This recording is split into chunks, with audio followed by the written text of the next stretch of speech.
가드왕 아기스에게 다윗이 피신하고 있습니다. 왜 그런가 봤더니 사울 때문이래요. 사무엘상 26장 자신을 붙잡으려고 온 사울을 다윗이 살려줬습니다. 얼마든지 사울의 목숨을 취할 수 있었지요. 그러나 목숨을 취한 것이 아니라 창과 물병만을 가지고 나왔고 사울은 곧바로 자신에게 얻습니다. 사무엘상 24장과 사무엘상 26장 두 번이나 사울의 목숨을 다윗이 살려줬습니다. 그랬더니 오늘 본문은 아니지만 사무엘상 26장 21절 한번 보십시오. 사무엘상 26장 21절 사울이 이르되 내가 범죄하였도다. 내 아들 다윗아 돌아오라. 내가 오늘 내 생명을 귀하게 여겼은즉 내가 다시는 너를 해하지 아니하리라. 내가 어리석은 일을 하였으니 대단히 잘못되었도다 하는지라. 사울이 다윗에게 자신의 행위가 정당하지 못한 범죄라고 하는 것을 시인하고 있습니다. 사울이 다윗에게 자신의 행위가 정당하지 못한 일을 고백했고 자신의 행위가 범죄라고 하는 것을 자백했습니다. 내가 참 어리석었습니다. 내가 대단히 큰 잘못을 저질렀습니다. 어리석은 일을 했고 대단히 잘못됐다라고 하는 것을 시인을 했고요. 그리고 깨달아서 내가 다시는 너를 해하려 하지 아니하리라고 다짐하고 있네요. 그러니까 사무엘상 26장 21절은 일종의 사울의 회개라고 할 수 있습니다. 여러분, 회개예요. 회개는 세 단계로 이어집니다. 첫 번째, 회개는 항상 지적인 깨달음에서 출발합니다. 지적인 깨달음. 그 다음 지적인 깨달음은 두 번째, 여기 마음의 동의로 이어집니다. 잘못했습니다. 범죄했습니다. 다. 그리고 잘못과 범죄에 대한 여기 마음의 후회와 깊은 반성이 마음의 동의, 여기 마음의 동의로 이어집니다. 잘못했습니다. 범죄했습니다. 다. 그리고 잘못과 범죄에 대한 여기 마음의 후회와 깊은 반성이 마음의 동의입니다. 지적인 깨달음이 있었지요. 마음의 동의가 있었지요. 그 다음 세 번째, 의지적 결단이라고 하는 행동으로 나타납니다. 그래서 참된 회개는 항상 세 단계입니다. 지, 정, 의라고 하는 세 요소를 통과해야 참된 회개를 했다라고 말할 수 있습니다. 사울이 이르되 내가 범죄하였도다. 내가 어리석은 일을 하였으니 대단히 잘못되었도다. 자신이 행위가 정당하지 못하다라고 하는 죄를 깨달았습니다. 뭐지요? 지에 해당합니다. 그래서 다윗에게 미안한 거예요. 자신을 죽이지 않고 살려준 것이 고맙지요. 감사한 마음이 들었습니다. 뭐지요? 정, 마음의 동의입니다. 지와 정은 이제 다음 단계인 의라고 하는 행동으로 나아가야 합니다. 깨달음은 마음의 동의를 결쳐서 의지적인 결단인 행동으로 나타나야 합니다. 내가 다시는 너를 해하지 않겠다라고 하는 것이 생각과 마음이 아니라 손과 발 행동으로 나타나야 됩니다. 열매가 돼야 된다 이 말이에요. 이것이 참된 회개입니다. 그런데 보세요. 사무엘상 27장 4절. 사무엘상 27장 4절. 다윗이 가드에 도망한 것을 어떤 사람이 사울에게 전하며 다 같이 읽어볼까요? 시작. 사울이 다시는 그를 수색하지 아니하니라. 사울이 사무엘상 26장 21절 이후로 계속해서 수색을 했다는 말입니까? 하지 않았다는 말입니까? 계속했다는 거예요. 그러다가 다윗이 가드에 도망갔다라고 하는 것을 안 이유는 그때부터는 수색을 하지 않았다는 겁니다. 그러면 사무엘상 26장 21절 사울의 회개는 가짜입니다.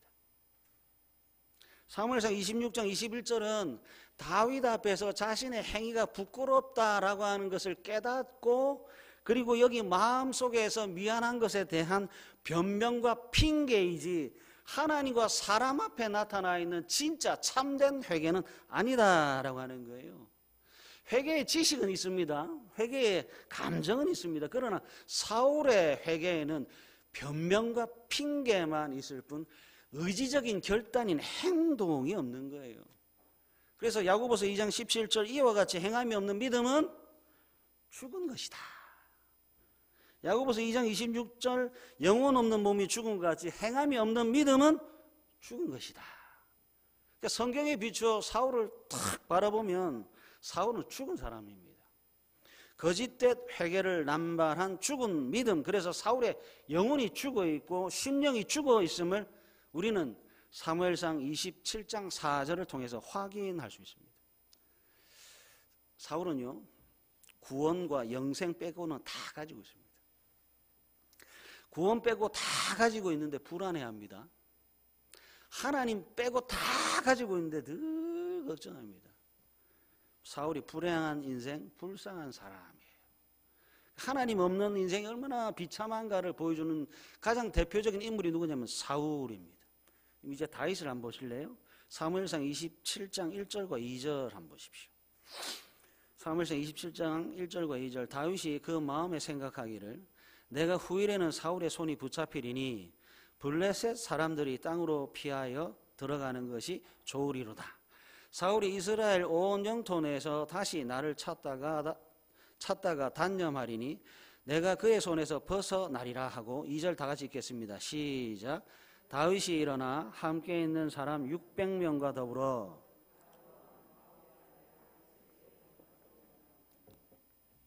다윗은 누구보다 사울을 잘 알지요.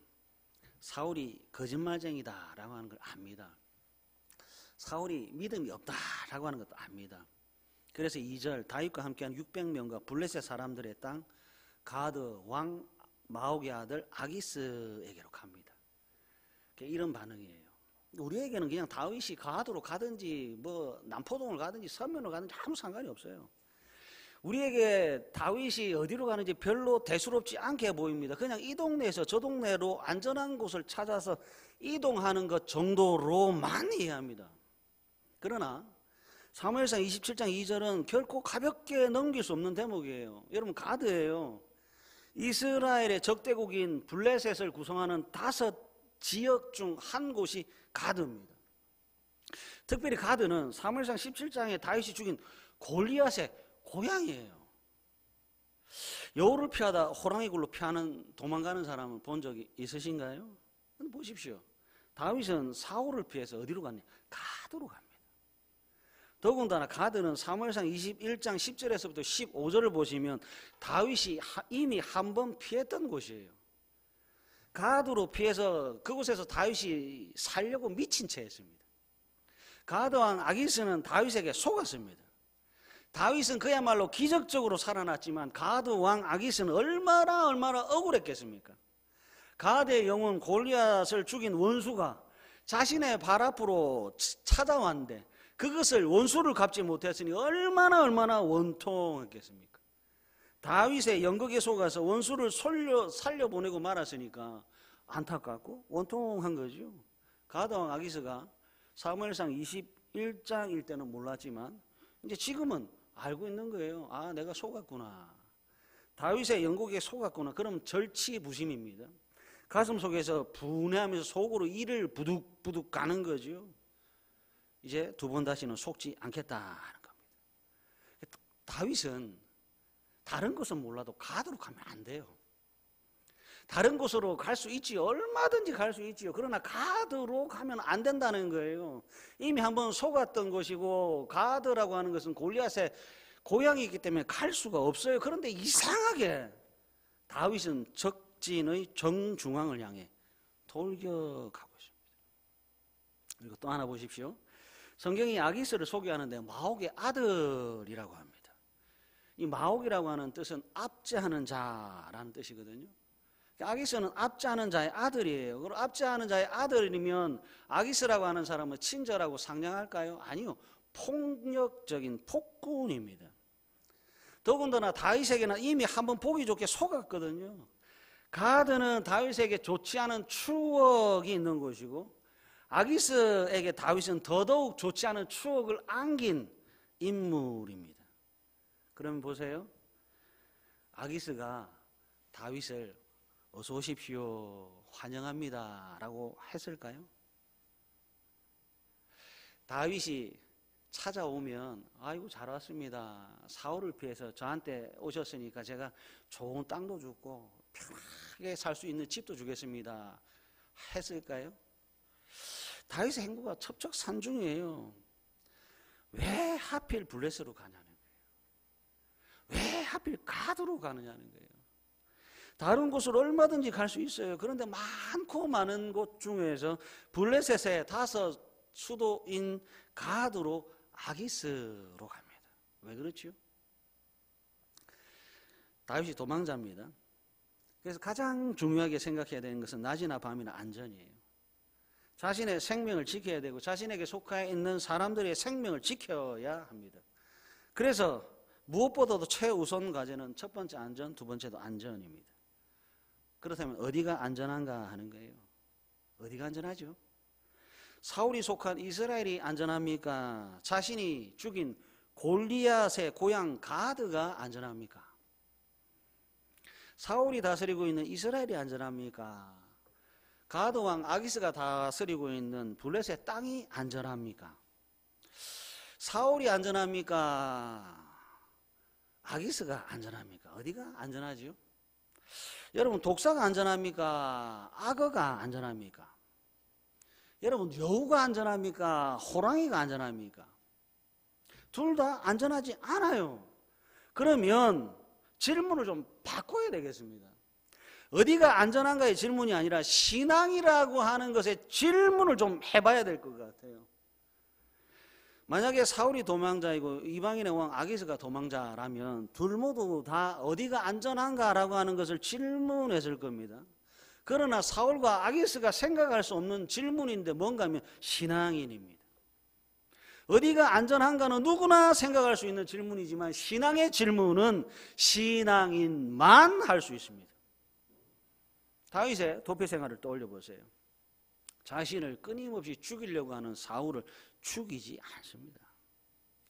사울이라고 하는 왕을 죽여서 안전과 평화를 추구하는 도피 생활을 하는 것이 아니라 사울을 죽이지 않고 피해 다니는 고난과 십자가의 도피 생활을 합니다. 사울을 죽여서 안전과 평화를 추구하는 것이 아니라 고난의 십자가만을 추구하고 있습니다. 다윗이 왜 이렇게 미련한 길을 가는가 봤더니 하나님께서 기름 부은 자를 죽일 수 없다라고 하는 하나님의 말씀 때문입니다. 다윗은 사울을 죽이지 않습니다. 왜 그렇지요? 하나님께서 말씀하셨습니다. 그리고 여기에 신앙인입니다. 다윗이 사울뿐만 아니라 자신을 고자질했던 스파이나 첩자를 단 한 번도 죽이지 않았습니다. 자신을 모욕하고 거절한 나발도 자신의 손으로 친히 원수를 갚지 않았습니다. 왜 그렇지요? 다윗은 자신의 이름을 위한 싸움이 아니라 여호와의 영광을 위한 싸움을 싸우고 있는 신앙인이기 때문에 그렇습니다. 그러니까 어디가 안전한가가 아니라 어디에서 마음껏 신앙생활을 할 수 있느냐, 어디가 안전한가가 아니라 어디에 하나님의 은혜가 있는가 하는 거예요. 다윗이 신앙인이며 다윗이 성도입니다. 안전한 곳에서 마음껏 죄지며 사는 사람이 아니라 불안전한 곳에서 하나님의 은혜를 바라며 살아가는, 그래서 죄라고 하는 것을 멀리하고 싶은 성도입니다. 안전한 거 중요하지요. 그런데 다윗에게 안전은 별로인 것 같아요. 다윗은 성도인지라 하나님, 저는 죄 짓는 것이 죽도록 싫습니다 하는 거예요. 그래서 택한 곳이 가드입니다. 이스라엘에 남아있으면 끊임없이 사울이 추격해 올 거예요. 그러면 사울 때문에 다윗은 계속해서 하나님, 사울을 죽여야 합니까? 살려야 합니까? 라고 하는 죄의 유혹 속에 빠질 수밖에 없습니다. 그러나 가드라고 하는 것은 달라요. 가드는 사울을 죽일까 살릴까의 고민이 없는 땅입니다. 다윗이 도망을 다니면서 배운 것이 뭔지 아세요? 사울과 블레셋이 아닙니다. 다윗이 도망을 다니면서 배운 것은 유일한 건 뭐냐? 하나님을 배웠습니다. 사울이 얼마나 지병가가 아니라 하나님이 얼마나 자비로운가를 배웠습니다. 블레셋이 얼마나 대단한가를 배운 것이 아니라 하나님께서 나를 얼마나 사랑하는가를 배운 겁니다. 그리고 보세요. 고백하기를 사무엘상 26장 24절 한번 보십시오. 사무엘상 26장 24절. 오늘 왕의 생명을 내가 중히 여긴 것 같이 내 생명을 여호와께서 중히 여기셔서, 그 다음 다 같이 한번 읽었으면 좋겠습니다. 시작. 모든 환난에서 나를 구하여 내시기를 바라나이다. 여러분 이게 믿음이라고요. 다윗은 이 믿음 때문에, 이 고백 때문에 범죄자가 될 수가 없는 거예요. 다윗은 이 믿음 때문에 가동 아기스, 마옥의 아들 아기스에게로 갈 수 있다라고 하는 것을 언제든지 실천할 수 있는 거죠. 다윗에게 하나님이 묻는다면 다윗에게 하나님은 실체이고 실제입니다. 다윗에게 신앙을 물어보면 다윗에게 신앙은 뜬구름 잡는 이야기가 아니라 매일매일 살아가는 삶의 이야기입니다. 다윗에게 하나님이 누구인가 물어보면 내게 있는 하나님은 모든 환난에서 건지시는 분이라고 힘차게 선포할 수 있는 거죠.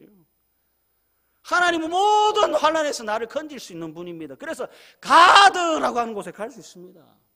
아기스요 갈 수 있습니다. 왜 그렇습니까? 하나님 때문에. 가드라고 하는 곳에 하나님이 나에게 은혜 베푸시면 갈 수 있습니다. 아기스라고 하는 곳에 하나님께서 은혜 베푸시면 갈 수 있습니다.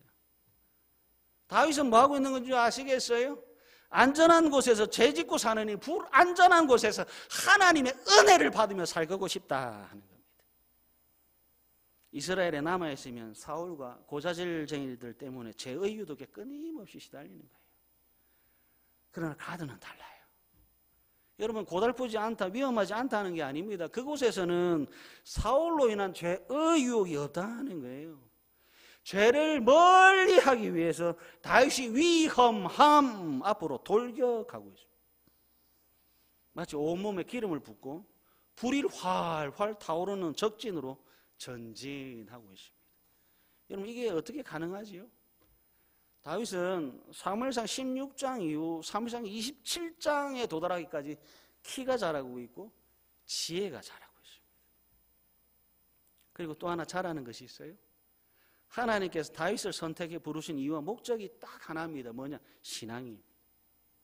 다윗은 사무엘상 16장 이후 사무엘상 27장에 돌아가기까지 여기 가슴 속에 있는 겨자씨만한 믿음이라고 하는 것이 점점 자라고 있습니다. 얼마나 자랐지요? 600명을 품을 수 있는 자리까지 갔습니다. 얼마나 자랐지요? 가드라고 하는 곳에 도망갈 수 있는 곳까지 자랐습니다. 다윗의 믿음은 구름이 솜사탕이 아니라 믿음으로 사는 익숙함입니다. 다윗에게 하나님은 익숙합니다. 다윗에게 하나님의 말씀은 익숙합니다. 얼마나 익숙합니까? 가드라고 하는 곳에 갈기까지 익숙합니다. 얼마나 익숙합니까? 아기스에게 도피할 정도로 익숙합니다. 모르겠어요. 누군가는 다윗의 결정은 미련하다라고 할지 모르겠어요. 왜 그렇지요? 계산해 보면 알거든요.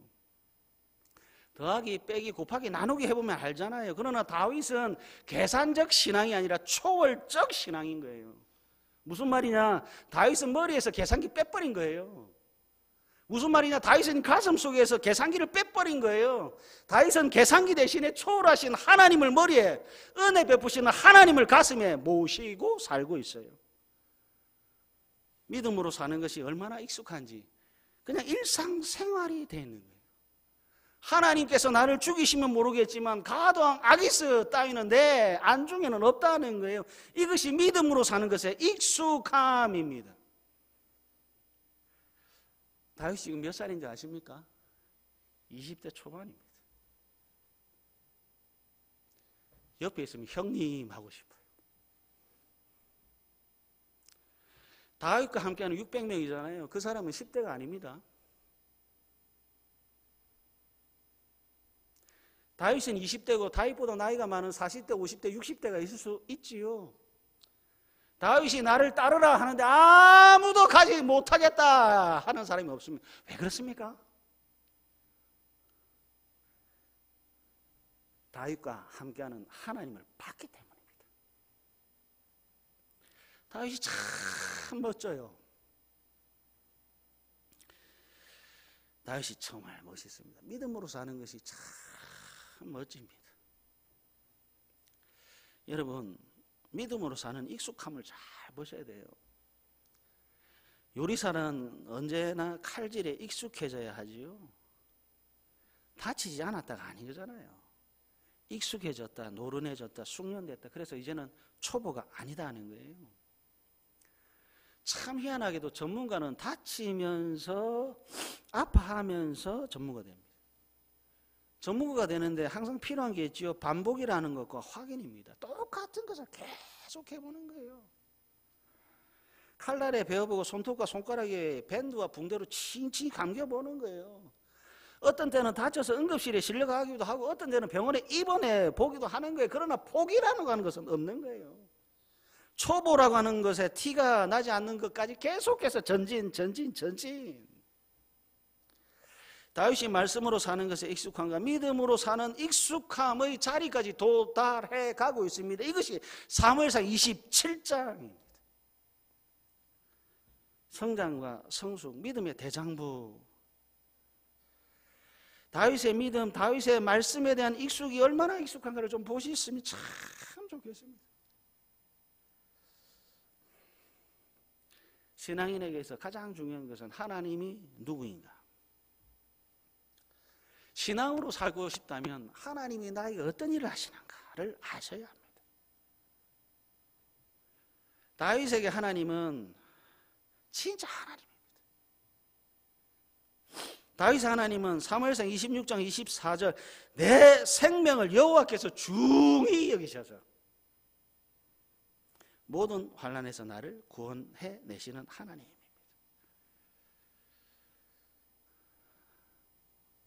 하나님은 가드에서도 은혜 베푸십니다.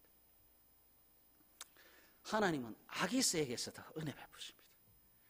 저는 하나님만 있으면 살 수 있습니다. 이게 아기스 앞에 가려고 하는 다윗의 믿음입니다. 여러분 사무엘상 27장 7절 한번 보십시오. 사무엘상 27장 7절 다윗이 블레셋 사람들의 지방에 산 날수는 얼마지요? 보세요. 더하기 빼기 곱하기 나누기라는 계산기가 아니라니까요.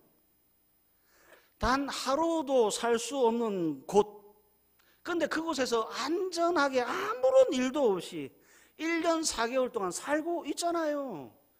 계산기로 되지 않는다라고 하는 것이 인생이라고 하는 것을 아시면서 왜 끊임없이 머릿속으로 더하기 빼기 곱하기 나누기 하고 있지? 왜 마음속으로 더하기 빼기 곱하기 나누기 하고 있지? 만고불변의 진리는 하나님은 신앙인에게 은혜를 베푸신다는 진리입니다. 만고불변의 진리가 뭐지요? 하나님은 끊임없이 하나님의 사람들에게 은혜라고 하는 것을 베푸시는 거예요. 사무엘상 27장 5절 다윗이 아기스에게 이르되 바라건대 내가 당신께 은혜를 입었다면 이 은혜의 출발이 어디에 있습니까? 성도가 선제로 동재하기 위해서는 언제나 은혜가 필요한데요. 하나님께서 베푸시는 은혜입니다. 하나님 저 거룩하게 살고 싶습니다. 그래 내가 너에게 은혜 베푸시겠다. 하나님 저 죄짓고 살고 싶지 않습니다. 그래 내가 너에게 은혜 베푸겠다. 하나님은 장소를 불문하고 하나님은 인물을 불문하고 따지지 않고 하나님의 아들 다윗에게 한량없는 은혜를 베푸십니다. 사무엘상 27장 12절 한번 보실래요? 사무엘상 27장 12절 참 재미있습니다. 아기스가 다윗을 믿고 말하기를 여러분 이런 데 뭐 그냥 넘기지 마십시오. 골리앗의 원수가 다윗이잖아요. 블레셋의 원수가 다윗이잖아요. 아기스를 속인 다윗이잖아요. 그런데 사무엘상 27장 12절 원수가 원수를 믿는다라고 말하고 있잖아요. 이게 뭡니까? 하나님께서 은혜 베풀고 계시잖아요. 사무엘상 28장 2절 한번 가보십시오. 사무엘상 28장 2절 보니까 내가 너를 영원히 내 머리 지키는 자로 삼으리라. 기가 막히지 않습니까? 원수라고 하는 인간에게 자신의 머리를, 자신의 생명을, 자신의 삶을 맡긴다라고 하는 거예요. 도대체 이게 무슨 상황입니까? 사람의 머리로 계산할 수 없는 하나님의 은혜의 영역 아닌가요? 사무엘상 25장 29절 하나님께서 다윗을 생명싸개로 쌌다는 증거 아닌가요? 하나님께서 다윗과 함께하고 있다는 증거 아닌가요? 하나님께서 계속해서 다윗에게 찾아가셨고 은혜를 베푸시고 있다는 증거 아닌가요? 다윗의 믿음처럼 사무엘상 26장 24절 하나님께서 내 생명을 중하게 여기고 계십니다 라고 하는 뜻 아닌가요? 하나님께서 모든 환난에서 내 생명을 구해내고 있습니다 라고 하는 것은 매일매일 성취되고 있는 것 아닌가요? 블레셋 땅, 가드 땅, 아기스가 다스리고 있는 그곳에 매일매일 찾아오셔서 하나님께서 다윗을 생명사기로 싸고 있다 하는 증거가 사무엘상 27장 7절. 사랑하는 가족 여러분, 좀 믿으십시오. 계산기가 아니라 하나님을 믿으십시오. 여러분, 주일날 일하지 않아도 살 수 있습니다. 신앙은 더하기, 빼기, 곱하기, 나누기의 계산기가 아니라 언제나 초월이고 은혜. 악마는 순간을 지배한다 하더군요. 순간의 분노, 순간의 오해, 순간의 욕망, 순간의 이익, 순간의 좌절, 순간의 유혹. 사탄은, 마귀는, 악마는 항상 이 순간을 지배한다 합니다. 그러니까 순간을 지배해서 모든 것을 지배한다. 성도는 순간이 순간일 뿐을 깨달은 사람입니다. 그래서 지나갈고 말 것에 지배당하는 것이 아니라 어제나 오늘이나 영원토록 변함없이 지키시고 함께 하시는 하나님의 지배를 받는 사람. 그래서 언제나 자유를 말할 수 있는 사람이 성도입니다. 다윗을 사무엘상 27장까지 인도하시는 하나님을 좀 보십시오. 하나님은 성도를 가만히 내버려 두지 않습니다. 거룩으로 초청하신 하나님께서 기어이 믿음의 익숙함과 말씀의 익숙함의 자리까지 끌고 가시는 거죠. 여러분들이 신앙이 진실되기를 소원합니다. 여러분들 한 분 한 분이 믿음이라고 하는 것과 말씀이라고 하는 것에 좀 익숙해지셨으면 좋겠어요. 믿음의 초보라고 하는 자리에서 믿음의 대장부로 성장하셨으면 좋겠고, 죄 짓는 안전보다 불안전한 곳에서 은혜라고 하는 것을 누구보다도 사모하는 성도들이 되셨으면 좋겠어요. 여러분들의 믿음이 죽은 믿음이 아니라 믿음의 지식과 믿음의 감정이라고 하는 곳에 머무는 것이 아니라 믿음의 의지로 나타나는 진실된 신앙이었으면 참 좋겠어요. 순간을 위해서 영혼을 팔지 마십시오. 육체의 유익을 위해서 영혼의 샬롬을 팔지 마십시오. 여러분들의 안전을 위해서 예수님을 버리지 마십시오. 은혜 아래에서 언제나 신앙을 선택하시고 죄라고 하는 것과 피 흘리기까지 싸우시는 진짜 복되고 복된 다대교회 가족들 되시기를 간절히 바랍니다.